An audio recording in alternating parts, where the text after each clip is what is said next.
আজকে রান্না করবো করলার তরকারি। মশলা দিলাম আদা রসুন পেঁয়াজ বাটা। আই যা দিলাম কতগুলা পানি। হলুদ দিলাম, মরিচ দিমো, না মরিচ দিছি এই তো। গোটাই দি এখন গোটাই আছি, কিন্তু পানিটা বেশি দেয়া লাগছে আর কি। শিং মাছ দিছি, ভালো মতো নাড়ি সারি ডাইকা দেই।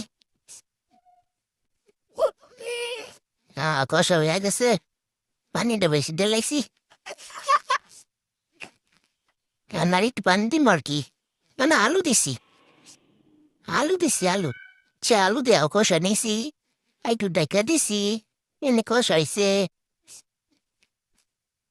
একটু পানি দিছি এই তো। এবার ডাইকা দিছি। এইবার দিম করল্লা, এইবার দিম করল্লা। দিছি করল্লা, একটু গোটাইয়া দিছি। এইবার করল্লাটা সিদ্ধ হইতে দি। ডাকুম না আর কি, তাহলে তিতা লাগবো।